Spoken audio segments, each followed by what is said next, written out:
Hi hello வணக்கம். இது உங்கள் சிவி ஜோன். காலை வணக்கம் டு ஆல். ஸோ எல்லோரும் எப்படி இருக்கீங்க? ஹாப்பி மாட்டு பொங்கல் டு ஆல். ஸோ இப்போ பார்த்தீங்கன்னா ஒரு பயங்கரமான வீடியோ. அதாவது மிட் நைட்டில் வந்துட்டு ஒரு சம்பவம் நடந்துச்சு. முத்துக்குமரனை வந்துட்டு அவங்களால எவ்வளோ விஷத்தை கக்க முடியுமோ அந்த அளவுக்கு வந்துட்டு நம்ம அன்ஷிதா கக்கி அவர் வந்து அசிங்கப்படுத்தணும்னு நினச்சி பண்ணாங்க. பட் அதெல்லாம் வந்துட்டு இப்போதைக்குலாம் வேகாது, சரிங்களா? நீங்கள் என்ன தான் நினச்சாலும் இப்போ வந்துட்டு முத்துக்குமரன்கிட்ட நான் அதனால தான் சொன்னேன் இதனால தான் சொன்னேன்னு சொன்னாலும் வெளியில் வந்துட்டு எல்லோரும் மக்கள்லாம் வந்து ரொம்ப கிளியராக இருக்காங்க, சரிங்களா? அதுவும் இல்லாமல் வந்தவொடனே ஒரு டைலாக் வர்றாங்க. என்ன டைலாக்னா, இருக்கிறது கொஞ்ச நாள், எதுக்கு நம்ம மற்றவங்கள பற்றி பேசிக்கிட்டு, அதனால் ஜாலியாக இருந்துட்டு போயிடும், பாசிட்டிவாக இருங்க அப்படின்னு சொல்லிட்டு முத்துக்குமரன் உனக்கு தான் பிஆருங்க இருக்குது. எவ்வளோ கொடுமையாக இருக்குது பாருங்கள். இந்த டைலாக் சொல்கிறதுனா எவ்வளோ பெருசாக நம்ம பண்ணணும். நீங்கள் போகிறதுக்கு முன்னாடி தான் அவ்வளோ வன்மத்தை கொட்டினீங்க. ஜாக்லி மேலே மஞ்சரி மேலே நீ நடிக்கிற, விஷாலுக்கு உங்களுக்கு எவ்வளோ வச்சு செஞ்சார் விஜய் சேதுபதி, அவ்வளோ தூரம் சொல்லியும் முதல் நீங்கள் எப்படி நீங்கள் வந்துட்டு உள்ளே இருக்கும்போது தான் உங்கள் ஃப்ரெண்டு கூட வந்து விஷால் வந்து பழகிட்டு இருந்தாப்புல, நீங்களே ஒத்துக்கிட்டீங்க அவங்க 2 பேர் லவ் பண்ணுறாங்க, இதெல்லாம் கரெக்டா அப்படின்ட்டு. அதுக்கப்புறம் அந்த பொண்ணு போன அடுத்த நிமிஷம் நீங்கள் அவர் கூட பழகிட்டு இருக்கீங்க. இந்த கொடுமை எங்கே பண்ணுறது?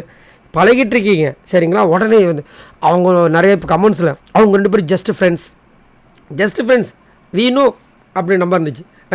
இப்போ வந்து சுனிதா வந்து நைட்டு சூப்பராக பேசுனாங்க, வேறு மாதிரி பேசுனாங்க. அன்ஷிதாவை முன்னாடி எப்படி பேசுவாங்க உங்களுக்கே தெரியும். அன்ஷிதாவுக்கு ஒரு பாடி கார்டு மாதிரி இருப்பாங்க சுனிதா. இன்றைக்கி சுனிதாவுக்கு பிடிக்கல. ஏன் அப்படின்னா முத்துக்கு ஒரு செம்ம வருத்தப்பட்டார். நிறைய பேர் இன்னொரு கருத்து வேறு சொல்கிறாங்க. என்னென்னா, சௌந்தர்யா பியான்னு சொல்லும்போது உங்களுக்குலாம் எப்படி இருந்துச்சுன்னு. ஆமாம் இருந்துச்சு. ஏங்க ஒன் டேலேருந்து ஃபஸ்ட்டு டேலேருந்து 100 நாள் உழைப்பு போட்டவனுக்கும் ஃபஸ்ட்டு டேலேருந்து வெறும் மண்டை ஆட்டினவங்களுக்கும் வித்தியாசம் இல்லையா? என்ன உழைப்பை போட்டிருக்காங்க அவங்க? நேற்று பார்த்தீங்களா மணி பாக்ஸ் சொன்னோன்னே யார் கதறினது, யார் பதறினது, யார் சிங்கம் மாதிரி இப்போ நின்னது. அதனால தான் வந்துட்டு எல்லாருக்கும் இப்போ கோவம் வருது, மற்றபடி சும்மா, சரிங்களா? அதுக்கப்புறம் பார்த்தீங்கன்னா அவங்க என்ன சொன்னாங்கன்னா கேட்டாங்க, ஏன்னா பிஆர்னு அவ்வளோ பெரிய வார்த்தை நீ சொல்லிட்டேன், ஏன்னா ஃபேட்மேனுக்கு ஒரு மாதிரி ஆகிப்போச்சு. நான் அவர் எதுக்கு வந்து பிஆர் வேலை இங்கே பார்க்கணும்? அதே மாதிரி எல்லா சீசன்லேயுமே இந்த மாதிரி ரீயூனியன் ஆகும்போது ஒருத்தவங்க இப்போ மாயா வந்துட்டு புள்ளிகாங்க வந்து ரீஆனும் போது மாயா வரணும்னு சொல்லிட்டு எல்லாருமே பண்ணாங்க. யாராவது அங்கே போய் சொல்லிட்டு இருந்தாங்க. எல்லாருமே வந்துட்டு கண்டஷன் கடைசியில் வந்துட்டு ஒரு ஃபேனாக மாறுவாங்க ஒருத்தருக்கு. அது எவ்வளோ போய் ஒரு விஷயம் தெரியுமா? இப்போ இந்த மாதிரி வீட்டுக்குள்ளே அன்ஷிதாவுக்கு ஒருத்தர் ஃபேனாக இருப்பாங்களா? அதுக்கு போய்ச்சி கிடையாது.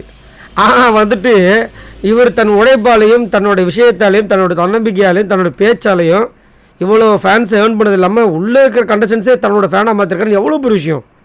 அதை பொறுக்க முடியாமல் இந்த அம்மா வந்து பேசிகிட்டு இருக்காங்க. சுனிதா ஒரே வார்த்தை கேட்டாங்க, பிஆர் என்னன்னு தெரியுமா? ஒருத்தவங்களுக்கு காசு கொடுத்து பண்ணுறது.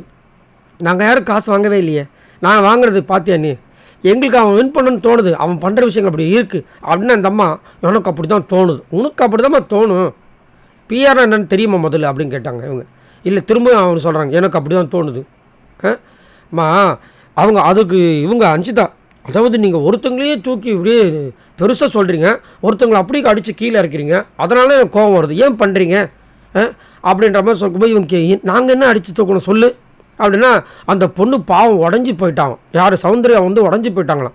சரி, இவங்க வரும்போது ஒரு டாஸ்க் கொடுத்தாங்களா, அப்போ நீங்கள் யாரை கேட்கணும்? இப்போ கெஸ்ட்டுன்னு தெரிஞ்சதுக்கப்புறமா சுனிதா எதுவுமே பேசவே இல்லை, இதான ட்ரூ. அதே மாதிரி இவங்க நம்ம சாட்சராகவும் எதுவுமே பேசவே இல்லை, அதான ட்ரூ.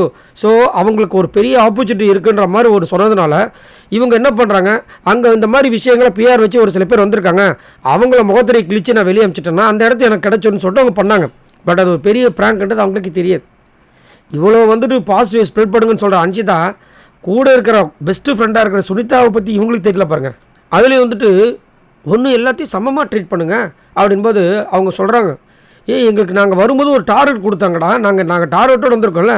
இல்லை அது வந்துட்டு உங்களுக்கு எப்படின்னு தெரியல, நான் யாரையும் கீழே வந்துட்டு பிடிச்சி கீழே இறக்க வரல, நீங்கள் வந்து என்ன டார்கெட்டோடு வந்தீங்கன்னு எனக்கு தெரியாது, நான் வந்துட்டு யாரையும் கீழே பிடிச்சி இழுக்கலாம் இங்கே வரல அப்படின்போது ஒரே வார்த்தை சொன்னாங்க. அப்படியா? ஆனால் நீ முத்து கீழே இறக்கி விட்டுட்டியே, நீ வந்து சந்தோஷத்தை ஸ்ப்ரெட் பண்ணுன்னு சொன்னேன் கரெக்டாக. ஆனால் நீ என்ன பண்ணுற, சௌந்தர்யாவை ஒரு பக்கம் கட்டி பிடிச்சி உனக்கு வந்து பிஆரில் வெளியே இருக்குன்னு சொல்கிற, நீ ஒன்றும் கவலைப்படாத உடையாதன்ற. இன்னொரு பக்கம் முத்துக்கிட்ட வந்துட்டு உனக்கு பிஆர் இருக்குன்னு சொல்லிட்டு அவரை வந்து அவமானப்படுத்தி கீழே தள்ளுற. இது எப்படி நியாயம்? இதில் எப்படி வந்து பாசிட்டிவ் ஸ்ப்ரெட் ஆகும்னு நினைக்கிறேன்?